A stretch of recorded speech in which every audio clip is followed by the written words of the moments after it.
Hello, everybody, and welcome back to another episode of Watching the Boxes Fantasy Basketball Podcast, hosted by #basketball.com and draft.com, where if you join now for draft.com with the upcoming baseball season and with the rest of the basketball season going on, if you use the promo code BOXES when you join, you will get a free entry to your first draft. I am your host, Mike Catron. And joining me, as always, is my co-host, Tyler Watts. What's up, Tyler? Oh, Michael, what a great time it is to play some fantasy basketball. It is the heart of playoff time. Or for all you people who play in superior roto leagues, this is crunch time. This is when you are battling out certain categories, maybe dropping players who are good at assists, so the guys who are bad at assists can pick them up and get points on other players in your league. There's a lot of interesting strategy in Roto right now too, but a majority of our listeners, I assume, are in the middle of a heated playoff battle. Well, why do you assume that it's heated? I assume that our listeners are just crushing some guy in the playoffs. I would hope so. Dominating some fools. Anything can happen in the playoffs, and with the new schedule, playoffs are a little bit different, not a whole lot different. It's following the same formula, but this week, which I have to say of all weeks, right? This week is probably either the end of a lot of people's playoffs or the beginning of a lot of people's playoffs. Like, there's not probably too many leagues other than our listener league that are still playing, I guess, just standard exhibition play. Why is it exhibition? Why is it not just like regular season? Why does it got exhibition? Makes it seem like it's like preseason play, like we're just heating up here. I consider the entire regular season exhibition. That's why you lose all your leagues, Mike. That is entirely untrue. In talking about the listener league, we should mention that 3 of the teams are already locked for the playoffs. This is the final week in our listener league, so we have a late playoffs, and we did a late playoffs on purpose, simply because me and you, Tyler, we like to play the entire season. We don't like to take the last 2 weeks off. Everyone's in the same boat, so I like to get my full season's worth. But Tyler, I will like to congratulate you for making the playoffs. Well, wasn't that just a given? I mean, come on now. I told you guys I was going to make the playoffs in this league. I lost my 2 best players, and I still made the playoffs. That's all I'm going to say. Yeah, I thought it was going to be a little dicey there for you, but you really put in the work. You put in the effort. Hey, and you know what? You're an expert. I'm expecting you to do that. Also, let's congratulate LeBron's hairline, who is only a game and a half back from you in first place, who made the playoffs as well. Good for you, LeBron's hairline. Also an excellent name. It's a heated battle this week between LeBron's hairline and I for the top seed. It's true.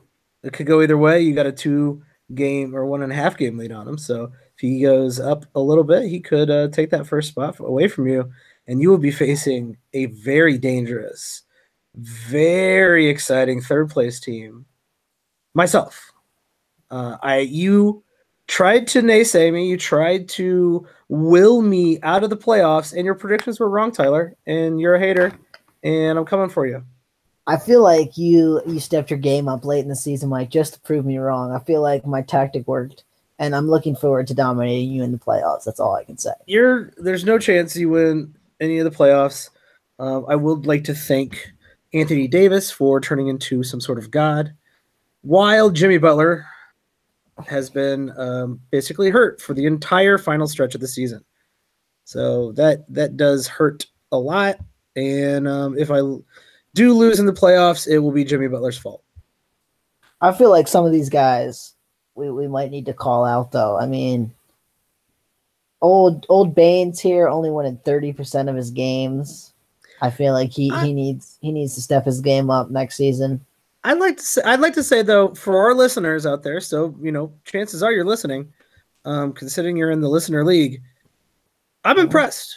A majority of these teams were over 500. or 500 or better. License to Lillard is, exactly at 500. The 8th place team, Dexter Lim, he is 89 and 98. We the North at 9th place is 88 and 99. So these were all pretty competitive teams. I will say, yeah, you're right, Big Hawk Bangs. Yeah, you blew it. You blew it. You're bad, and you should feel bad. Every loves Holiday. Everyone loves Holiday. Whoever you are, you made actually 32 moves, while Big Hawk Bangs only made 6. I feel like Baines stopped paying attention. Avery, you probably didn't stop paying attention. You are also bad. So I am sorry. You got to take more of our advice, I think, is maybe the key here. But everybody else, I'm impressed. This was a very competitive league. It was. The award for most moves, though, is, of course, you, Tyler, with 78 moves this year. Well, I don't think it would have been, but after the injuries to both Wall and DeMarcus Cousins, I had no choice but to just stream through players to even be competitive. Right? I mean, when you lose your first 2-round picks to long-term injuries, I mean, you're not going to find anything on the waiver wire usually that's worth keeping, so you basically just have to stream through as much as possible. You're absolutely right. You got to do what you got to do to stay alive, to stay moving, and as we start the playoffs, really it's win or go home. And I'm sure a lot of you out there are experiencing the win or go home effect. Tyler, how are your other leagues doing? Are you mostly in the playoffs? How are your playoffs going? Is there any trends you've seen in the playoffs lately? Well, I mean, I think we see this a lot, right? Like the playoffs, and this is why all Roto people will say, play Roto is, I mean, we're going to see even this week, right, with the finals, right? We're going to see some big performances from players that don't necessarily get big performances, and that's going to sway the matchups. I mean, Karis LeVert had a big game yesterday, and that's going a long way in swaying, any playoff matchups. I'm in one final this week. I'm in a semifinal. And then I got a couple of Roto leagues I joined since you wouldn't let me in any of yours. That you're not allowed to play in Roto leagues with me. That's just sorry. That's just the rules. Just because I'll beat you, Mike. You're scared. No, I just don't want to embarrass you. I want you to feel good about yourself. You're scared, Mike. I don't know about that. So yeah, the playoffs. I've noticed that I am dropping and running through a lot more guys than I used to in playoff leagues. And I think there is a benefit of that, getting, being able to put Taurean Prince, Rajon Rondo, Justice Winslow, getting those guys in and out of your lineups, or getting them into your lineups really, and just, riding them, because a lot of those guys were just hanging out on the waiver wires up until this last breakout. And so playing the waiver wire is important until your dying day. You cannot slack off just because you made the playoffs. And I think, too, we've seen a lot of star players kind of get banged up late in the season here, and that's opened some opportunities for some lesser names. Most of the Warriors are not playing. None now, right? Draymond Green's hurt, too. They got all 4 of their all-stars on the bench. I think this is a very Popovich-esque, maybe even Phil Jackson type karma move by Steve Kerr. He's feeling the chakras of his team, and he's saying, the chakras are right.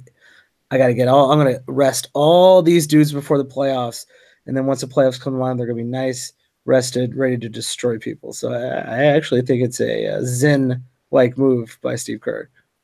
I will say that the playoffs are getting very interesting. I mean, you got the Western Conference, you got that kind of heated battle for, I mean, literally all the way from 4th to 10th, right? There's like a 4.5 game gap.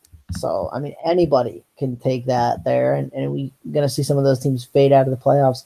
And in the East, I mean, do you feel good about picking any of those teams in the East to make the final? Not one. You know what I mean? Like, if the currently eight seeded Milwaukee Bucks made it, I don't know that I would say like, oh, I'm stunned. You know what I mean? Like, I think that there's just a lot of parity, and it's going to come down to kind of who gets hot. And I mean, I don't feel great about picking any of them. There's been a lot of talk about doing the best 16 teams and putting them in the playoffs and matching them up that way versus West versus East. What do you feel about? Because a lot of actually fantasy leagues, people do the conferences, and certain people conferences get in there. I'm all for abandoning conferences in fantasy leagues, and I'm kind of leaning towards abandoning the conference play, or maybe you do the best 8 teams in the West, best 8 teams in the East, and then you divvy them up. The 16th best team plays the best team. Well, and I mean, I think the only issue with it is like if it becomes the Warriors against the 76ers in the first round, I mean, are you going to give but are you going to give enough rest days for that to be a plausible series, right? I mean, because it's a hell of a trip. Yeah, you might want to start adding 2-day trips in between. I don't think anyone's going to complain. Like, you know how there's the purists who are like, oh, what about the records or the things and nothing will mean anything. When was the last time anyone went back and looked at that shit? When was the last time you looked at a first round matchup from 1995? Oh, I'm all for it as long as we're going to make the schedule compatible. You know what I mean? Like, if we're going to say, well, we'll give 2 days off in between travel days, and I'm fine with it. Right? It'd be no different than the regular season. And the guys do it during the regular season. I think, though, that, like, when you get into those, like, if they play a 7-game series and they do the 2-2-1-1-1, I mean, that gets to be a lot of travel, especially for a first-round matchup. And then, I mean, if you got another one like, I don't know, Golden State and Cleveland in the second round, I mean, like, that could just be a lot of travel for a team, and they could potentially get worn down after a long season. But, I mean, you got to be who's in front of you to be the champion. So, yeah, in my book, it shouldn't really matter. I think that's a pretty good call. You definitely want to start spreading that out. I don't think people would, especially advertisers, would get too bent out of shape if there was more days with more games. So why not try to make some money off of that? I do subscribe to the Bill Simmons theory that there should be some play-in games, or maybe even a play-in tournament, and then you kind of reward the best teams by having home field advantage after the play-in tournament. The top 2 seeds get 4 out of the 5 games or something like that for the first round, or 5 out of the 7 or something like that. I just think there's one league in this country that is innovating and trying to make the game more interesting, and that is the NBA. And you even have Adam Silver weighing in on the college product, which is desperate for someone to reform and make less corrupt, and AAU ball as well. So I'm looking forward to Adam Silver being the basketball overlord of this country, if not the world, and getting everybody, making basketball the most entertaining sport it could possibly be. Looking at those playoff matchups, what they would be if the season ended right now and it was just the top 16 teams, there's some maybe more intriguing games than there would be even in the conference slates. I mean, you got Houston and Denver, Golden State and Miami, Toronto and Philly, Minnesota, Boston, Portland, Utah, fun. Oklahoma City, Washington, Cleveland, San Antonio, and then the Pacers and the Pelicans. That'd be great. So you got Cleveland and San Antonio playing into Golden State and Miami. Wow. I mean, that's exciting. People would be excited about that. I'm not saying that the NBA playoffs are stale, but people would be a lot more interested in the NBA playoffs in that case. I'm fairly sure. Right. I mean, the season's not over, so that would definitely be the matchups. I mean, it's worth saying, but like, think about that, right? Like, it could be LeBron against the Warriors in the second round. Yeah, right away. Like, and I guess that would, if you want to bitch about it, there's this long-standing rivalry now between Golden State and Cleveland. You have your Lakers Celtics rivalry, and I guess you have the Bulls and any other team that they smacked down during the 90s. I guess there was no rivals. No one was good enough, so it didn't matter.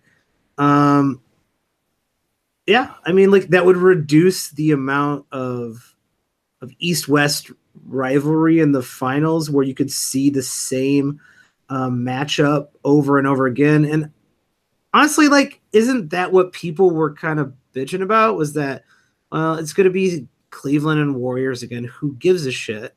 Even though those series were probably the most entertaining series we've had since the Jordan years. But that would basically negate the chance that an East-West team would meet each other over and over again in the finals. I mean, would it though? I mean, I think this way it makes it more likely that the two best teams play in the finals. So if you think those are the two best teams, why are they not going to play in the finals other than, you know what I mean, they get placed on the same side of the bracket? But, I mean, we can both agree that Cleveland isn't one of the best teams this year as far as record-wise. I mean, they just haven't played well, especially on the road. They're 500 on the road this year. It's not very good, and it's certainly not their offense that is slacking off. It is their defense. They are not good. Speaking of the LeBron Jameses, the Cleveland LeBron Jameses, Kevin Love is back. So that's pretty exciting. Are you excited about your boy Kevin Love being back? Well, I mean, I think that for a lot of people, right, it came at just the right time in the sense that for a lot of leagues, this is the last week. So, I mean, he's back. He played 25 minutes. He didn't look very good. I don't know that we expected him to, though. I mean, the raw stats look good, but he shot terribly from the field. And, I mean, I think he's Kevin Love. It's going to be slow, but like if you're in a head-to-head league, you're in the playoffs. This is great timing. Couldn't be better timing. Larry Nance Jr. on the other hand, out, has been upsetting me in my personal life by being out. He was really coming to his own, and now with Kevin Love back, I would like to see Larry Nance and Kevin Love playing together. That should be pretty interesting. I think that'll be interesting in the actual NBA playoffs. But this is Lance Stevenson and Kevin Love and Larry Nance, or just Kevin Love and Larry Nance? I also want Lance Stevenson there. All right. Okay. I wasn't sure. I wasn't sure where Lance factored in there. Lance Stevenson and Larry Love. Like those guys. Speaking of, well, playoffs, this is a really weird week. And all that kind of wraps around the makeup game that the New Orleans Pelicans are playing. Yeah, so this was crazy to me. Yeah, and what a time for this to happen right in the middle of probably everyone's playoffs. And you know, we always hear the complaining from this person and that person about the back-to-backs. So what did they do with the makeup game, right? They squashed it they made it on a day off between two game days for the Pelicans. So the Pelicans literally play on Tuesday, on Wednesday, and on Thursday this week. 3 straight games. And for anyone who has recently picked up Rondo or just picked up Rondo, let alone all my E'Twaun Moore lovers out there who will join me in saying E'Twaun Moore, super underrated. I think he won my most underrated award earlier during the All-Star break. And then, of course, this will probably – and so it would have been nice if this was a playoff week for me. If Anthony Davis plays all 3 games, which, you know, there's a good chance he might sit out one of them. But they are in a playoff race, so who knows? Anthony Davis playing 3 games, playing an extra game in a week could easily win you that week. What was crazy about it to me, though, is they only play 4 times this week. Interesting. And here was the chance for them to do it. They should have made the game on Sunday. Now, I'm not sure if Indiana plays on Sunday. They might have. And they do. They play Miami on Sunday, so I guess that's why they didn't do it. But they could have made it on Monday then. They both have off on Monday, and the Pacers would then play a Sunday, Monday back-to-back. Now they play on Wednesday, so I guess there was just no good place to fit it in. I mean, and I'm guessing that's what the schedule looks like most of the way is they were going to have to give 3 days in a row to somebody. whether it be New Orleans or Indiana, and for whatever reasons, New Orleans got the short end. Um, but at least they're all 3 home games for the Pelicans. I mean, it's the 1+, but I think you're going to see some kind of intermittent resting if Alvin Gentry's smart. That would make sense. Is Alvin Gentry smart? I think he's gotten smarter, but is he smart enough to do that? Well, I mean, just playing Anthony Davis 3 days in a row, or any of Bad those idea. any of those guys, right? Drew Like, especially Holiday, Rajon Rondo's like 90 years old. now, if you want to play a bench player who plays 10 or 15 minutes, like all 3 nights, I don't think that's going to really affect much. But I would not be playing anybody 3 nights in a row, 35 minutes a night. Like, that just doesn't seem like a recipe to stay healthy. No, I would not either. So yeah, week 23, a very strange week. There are only 4 weeks left in the regular season. I can't believe this season's almost over. It's been a good right? season. And I'll say this about the schedule this week too. It's very evenly spread out. There's 8, 7, 8, 6, 10, 6, 9 games. So a pretty evenly spaced out week as far as number of games each day. And, I think that's a positive in your playoff matchups, right? It's more about who's the better team instead of, who can smash. It's got the right schedule, right? And who can smash 50,000 cheap games in there. Yeah. So there shouldn't be any cheesers out there who are just dominating the off days or anything like that. Obviously, play your max games. It's the playoffs. Don't leave any games on the board. If you go out to #basketball, Tyler has done his week 23 schedule primer. Has been diligently getting these out every week. There's a lot of really good content in here about streaming this week, and there's a couple guys I'm interested in streaming this week. So even before looking at your primer, it was good to see these guys in here. And one of my probably one of my favorite guys to be picking up right now is Kelly Olynyk. Oh, Kelly. I'm always a little concerned about picking up Kelly. And here's why. Kelly is playing great right now. But we've seen this movie a few times in the past, right? And it's like he plays great and then like an injury pops up, or he doesn't play very good for a while. And a lot of it has to do with he just never really gets a ton of minutes. He's a great permanent producer, but he just never really like 23 and a half this season is his career high in minutes per game. Yeah, he's definitely got a great fantasy game. Hassan Whiteside has missed some of these games where he has taken off and kind of destroyed people. Whiteside has been out for the last 5 games. So either Whiteside's about to come back or something's up. Something's maybe serious about Whiteside here. Might be out for the rest of the season. Here's the crazy thing about those games that Whiteside missed, okay? Here's the minutes for Kelly Olynyk. 22, 24, 31, 24, and then he did play 41 yesterday against the Nuggets. Yeah, so it's not like he's getting 38 minutes every single night. Right, and so it's like a lot of it, I mean, like, yeah, okay, he's played well and he seems to be hot right now, but it's like anybody who plays 22 to 24 minutes a night, like the bottom always drops out at points. And over a short sample size, you have a lot of variance on both ends. You know what I mean? Like you might get, if you picked up Kelly Olynyk today, you might get 3 duds and lose your matchup because of Kelly Olynyk, because he's not really getting the minutes to produce a ton.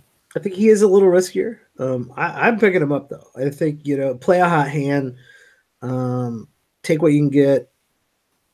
He's on my waiver wire in a lot of leagues, and he's no longer on the waiver wire in a lot of leagues because he is on my team for this week. I agree 100%. I mean, I'm taking that risk, but I am just, I guess, trying to warn people, if you think you're a big favorite in your matchup and you have someone else you can play that's a little less risky, that might be the way to go. Would you consider Dwayne Dedmon a little less risky? I just feel like Dwayne Dedmon is what Dwayne Dedmon is, in the sense that the only risk there is the Hawks just tell him he's not playing. That's true. John Collins, I think it's been out. Man, John Collins really had a lot of high hopes for him this year. I know everybody's been kind of ringing the John Collins bell, and I know I have all season long. That guy is going to be good. He's going to be good. Just I am often early on guys. I'm a little. I think I'm a little early on John Collins, but I think he's someone I'll be taking late in drafts next year. And this was an interesting guy that I think if you draft early, that might be possible, but I can see him being kind of a trendy expert's favorite pick to kind of break out. Yeah, maybe Atlanta goes, hey, we're going to start John Collins. He had a great training camp, and he has like one preseason game where he gets like 17 rebounds, and you're like, oh boy, sleeper of the year, John Collins. And then all of a sudden he's like being picked in the 6th round.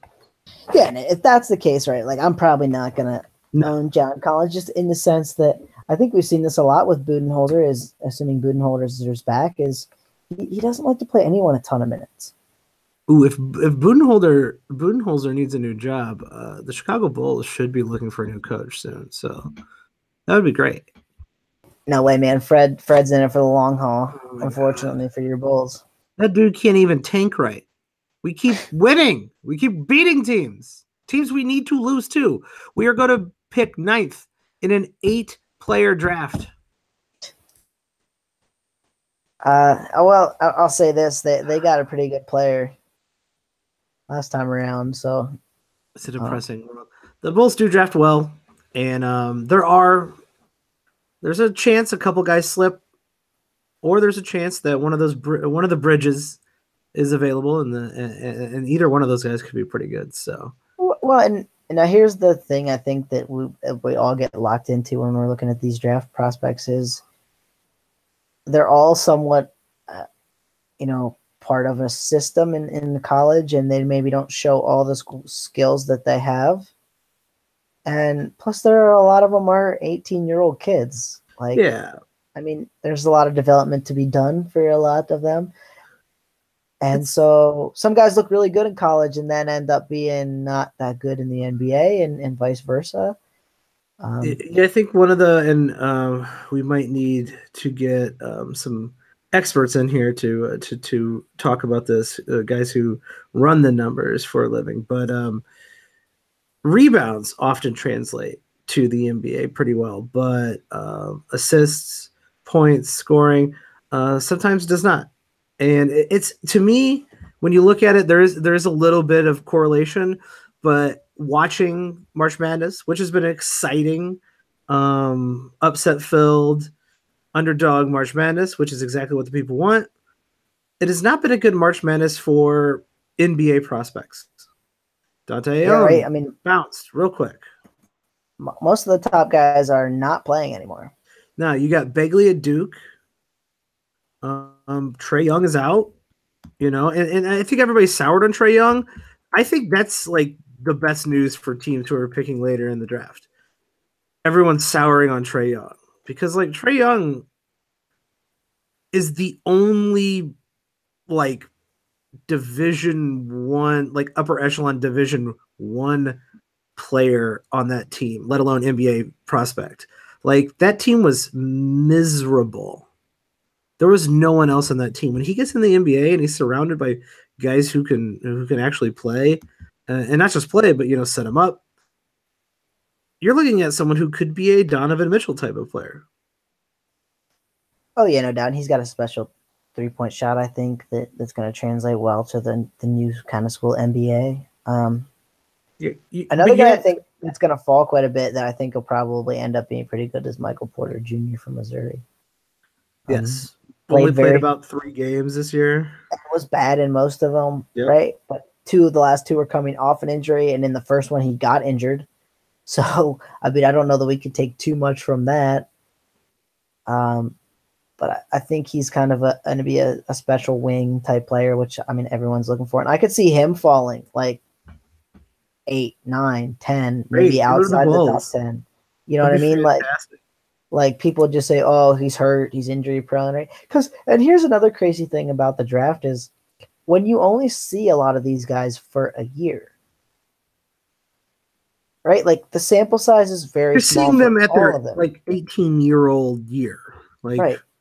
on a and like you said, on a either in a system that doesn't fit them because the rest of the team is bad, or a system that isn't built around them. Might be a good system, right? But like Kentucky is often cited as you have these amazing players like Anthony Davis and DeMarcus Cousins, and you don't really think too much about them in college because they're playing in this very particular system, and then they get to the NBA and they're almost borderline all stars right when they come in. Well, and I think we saw that with Devin Booker too, right? Like, I mean, Yeah, Devin Booker wasn't like any huge scoring phenom at Kentucky. exactly. So I think I leave the college speculation up to the experts. I stupidly got on the DeAndre. How do you say his last name? Ayon? Ayon, Aiton, Mm-hmm. whatever it I is. I think, and I'll be I honest got on about. his train. He was in my final game, and that didn't last very long. I'll be honest about this though. I think the best player in this draft is not playing college basketball this year. You were still on the Doncic train, I assume, The dude is crushing guys in Europe, and and he's I like mean, 17. You know, well, he's 18 now, but he's literally playing against grown men, some of which who had mildly successful NBA careers, and others of which who, I mean, we've seen a lot of these guys come over in the past few years and play well. Guys like Bogdan Bogdanovic, Milos Teodosic, right? Like those guys are yeah. playing in the leagues that he's playing against. He's not playing against some trash team in the Big East. Well, yeah, and he's not playing against a team like Oklahoma, who's got, like you said, Trae Young and not a lot else. Yeah, He's playing against grown men who are professional basketball players who make a like lot of money playing professional basketball. what would he do if he was on Oklahoma? Like, how good would he have been? And it's probably similar, if not better. You know? I think it is better. I mean, just this season alone, right? The dude is hitting 46%. Now his 3-point shot's a little rough around the edges this year, but I mean, 5 rebounds, 4.5 assists, a steal, and 15 four points a game as an 18-year-old kid playing against men. Yeah, those are impressive stats, especially per minute.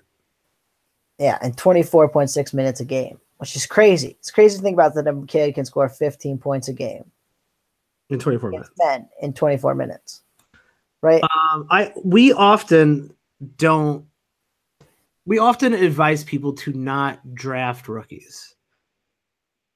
Whether I'm going to advise people to draft rookies this year or not, there could legitimately be 9 rookies drafted in a standard league, and you might be right about most of them. Maybe not where they go, but you would be right into saying they're going to be a standard league relevant. It depends on what teams those guys go to, but a couple of these college players are blocking shots at an enormously large and quite alarming rate. Yeah, and I'm with you there, and it all depends on like how many minutes are you going to get, right? Like if Aton gets picked by, say, the Magic, you know what I mean? Are they going to trade Vucevic, which they've tried to do in the past and haven't been able to do? Are they just going to say, okay, Aton, you're playing 30 minutes and Vucevic is playing 20? Like, I don't really see that happening. So, yeah. I mean, a lot of this matters about where they're playing. Absolutely. I mean, if you do a quick, one of my favorite sites, even though it's really pissing me off following it, is the Tankathon.com, which is following the tanks for the NFL, NHL, and NBA, and obviously the NBA being the most interesting league, it is the most interesting tankathon going on. You have 2 teams with 19, 2 teams with 20 wins, and all the way up to 24 with the Bulls sneaking back into that 8 spot. Thank you so much for sneaking back in the 8 spot. You go here you do a quick sim lottery, right? And okay, Atlanta got the first pick. Atlanta starting center, DeAndre Ayton. Yeah, but I mean, in Sounds that pretty good. situation, that probably hurts your man John Collins a little bit, right? Because Certainly does, because this guy DeAndre is going to start. DeAndre well, looks like a Joel Embiid esque type player. right, and so I mean, in any of these teams, right? Like, I mean, most of these teams in the lottery aren't super filled at center. I mean, you could look at Memphis, right? If Memphis gets the number one pick, I don't think Memphis picks Ayon. I think they pick Doncic or somebody else. Orlando may be in the same boat, but Orlando has shown in the past they don't really care. They just pick whoever they think is the best player. And so that's like, if I'm looking at these teams in the top 9, right? Hell, we can go to 10, right? But top 9, Atlanta, I feel like that player is going to play almost immediately. Memphis, almost immediately. Orlando, they have no idea what they're doing. So whoever goes to Orlando, that is bad news for them. Phoenix is pretty logjam all over the place. So I'm a little worried about Phoenix. Well, especially if Phoenix picks a wing. Yes. Like a guard wing type. Like, you know, if they pick Doncic, like, they've got a lot of guys there. Yeah, it actually might be better. Well, it's definitely not better for you to drop in the rankings, but you know, Jaren Jackson Jr. is averaging 3 blocks a game. That's pretty crazy. President Mo Bamba, he's averaging 3.6 blocks a game. Yeah, and that's what I mean. And this, we've talked about this in the past, right? A lot of these guys that are going to be top picks are big men. Yeah, and so like it's been a guard heavy league lately, and so now all of a sudden these big men, especially these like Cinderella big men, like your Kristaps and your Cats and your Joel Embiids. Well, and some of these guys like Bamba are going to have to figure out how to play in the NBA. Yes. Like I don't see Bamba getting a ton of minutes right off the bat just because he's still pretty skinny and he doesn't have much of a jump shot, right? So he's going to be limited, you know, he's good at defending the paint in the college game, but can he get out and defend on some of these smaller, quicker guys? Like, I think that's going to be a big transition for him. Yeah, I think once you get into that lower half of the top 8, you're looking at teams where Cleveland, Bulls, Knicks, where they do have players already kind of in rotation, and they do take a longer, I guess, look at the rookies and say, we're going to play you 15, 20 minutes. We're not going to throw you into the fire right away, et cetera, et cetera. Well, and Cleveland could get dumped on their head if LeBron leaves. I mean, like yeah, that could be a whole other, yeah. Plus, right. I mean, I think the last offseason we've seen some, I don't want to call them crazy, but some trades that we didn't really see coming. And you know what I mean? And there's a whole free agent class to sign. And some of these teams might just go, like, would you be surprised if Phoenix just rid the cupboard of all their big men? Like, just dumped everybody on all these other teams? Well, Alex Len is a free agent again, an unrestricted free agent this time, right?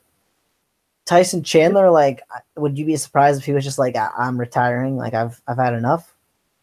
And like, I don't know that Dragan Bender or Marquise Chris are showing themselves to be starter level players. So like, would you be surprised if Phoenix, the cupboard was pretty clear and one of these guys just came in and played a ton of minutes? Like, I wouldn't. I mean, it's certainly possible. But then there's that's kind of what I'm getting at. Any of these guys in the top, I think 8, playing 35 minutes a game. Well, one of them's going to go to Sacramento, and they're not going to do it, especially right off at the beginning of the season. No, Vince Carter's going to play. Well, and Yeager says it every year that the rookie has to earn their minutes and blah, blah, blah, blah, blah. Sure. So no matter what pick they get and what guy they picked, I'd be stunned unless Yeager is not the coach if he started on opening night. And he might not be the coach. They just gave him an extension, though. I mean, no, what terrible news. Yeah, so...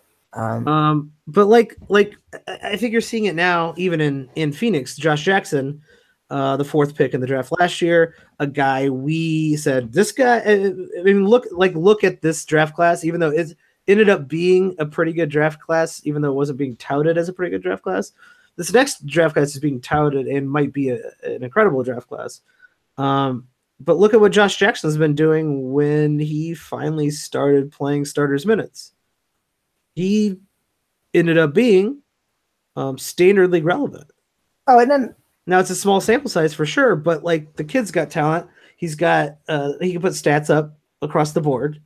And I think you're seeing a lot of these guys coming in next year if given the opportunity to do this. And even if that opportunity does come in the last 2 months of the season, like it does for a lot of these players, you're going to see crazy block numbers, lots of rebounds, lots of big man stats that we've said a lot this year. Big man stats are hard to find. Oh, no doubt about that. So you might have to, it might be better for roto leagues. You might have to wait on these guys. But if any one of those top 8 prospective draft picks gets picked up by a team and they're like, hey, man, we're playing this guy 35, 36 minutes a game right off the bat, I think they're standard league relevant. My worry is that,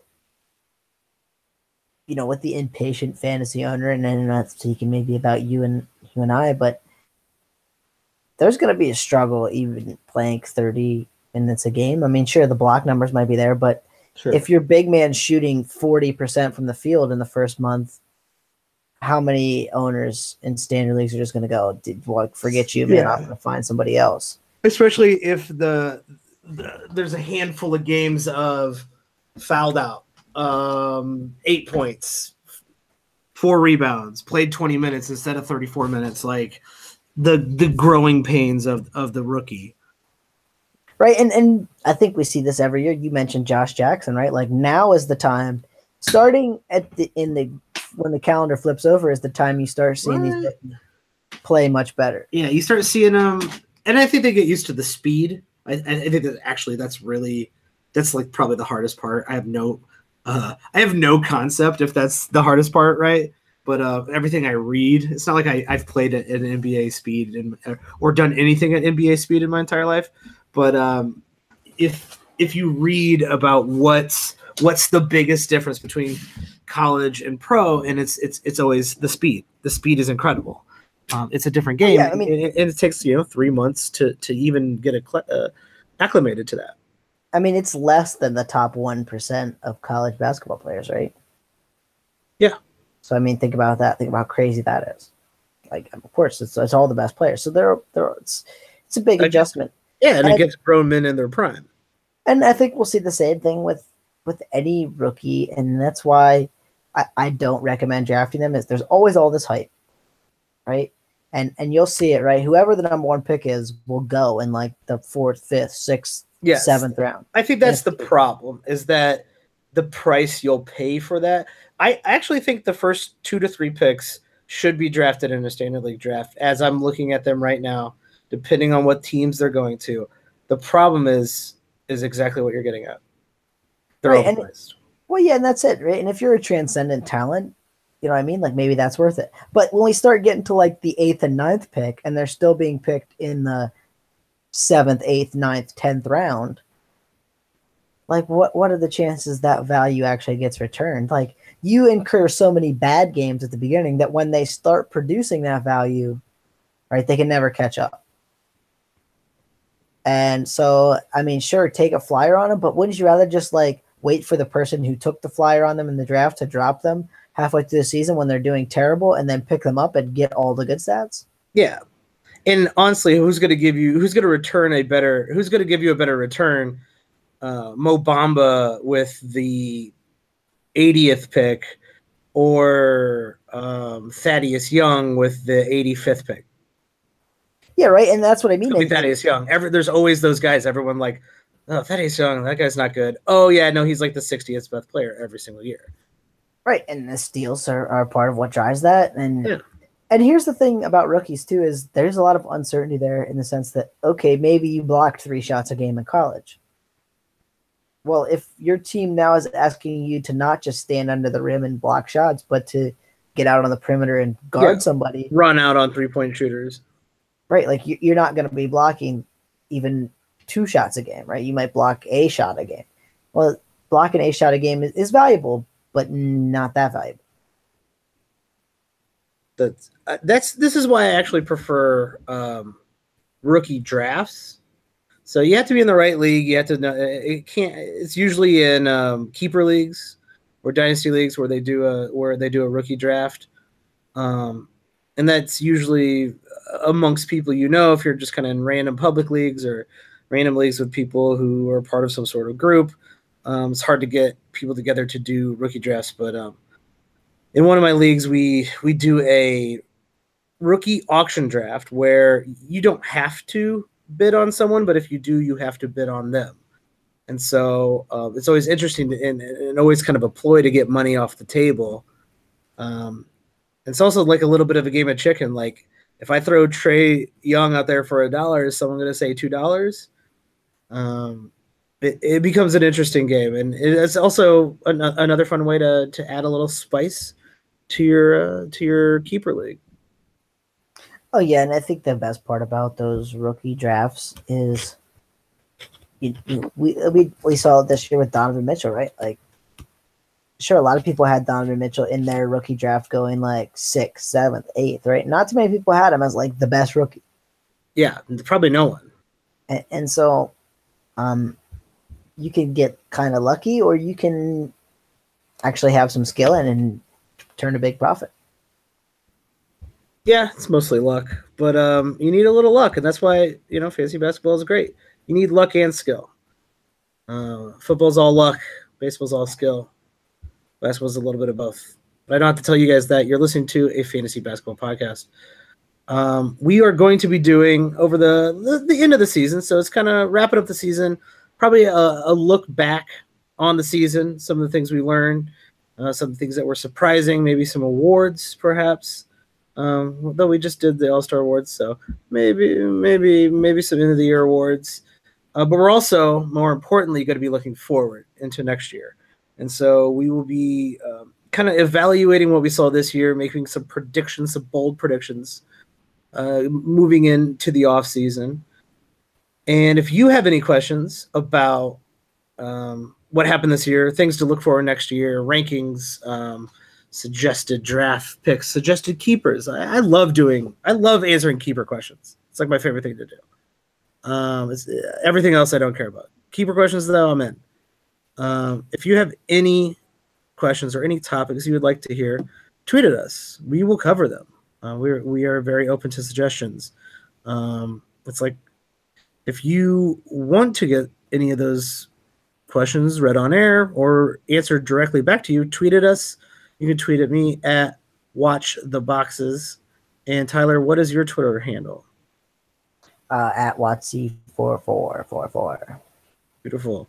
So yeah, if you also have anything you want to hear over the off season, and I know we still got a month left in the regular season, but we'll be doing periodic shows during the off season, especially once for the draft rolls around. We'll probably do a rookie draft after the actual draft, and once free agency hits, which is right after that, there will be a ton, I assume, of emergency podcasts, because I feel like this is going to be an interesting, just like it was an interesting trade deadline, I think it's going to be interesting off season as well.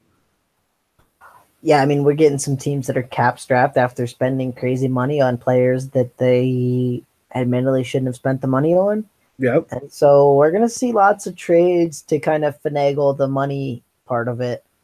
And I think it's going to lead to some tanking teams taking on some bad contracts and probably only getting worse. Oh boy. Cannot wait for the Bulls team to get worse. I think there's a lot of talk like, oh, the Bulls just aren't bad enough to be bad. That is not true. They're too stupid to tank. That's actually what's going on. Well, you got the great Cameron Payne as your point guard. I mean, I saw him make an NBA caliber pass the other day. I never thought I would say anything nice about Cameron Payne. We know he's your favorite player now. Don't kid yourself. He's not my favorite player, but he is my favorite player to see on the court, which is because it means we're trying to lose. That's terrible. What a sad state of affairs it is to be a Bulls fan. I think that is it for this evening. Tyler, do you have anything else you want to plug? Any interesting Kings news?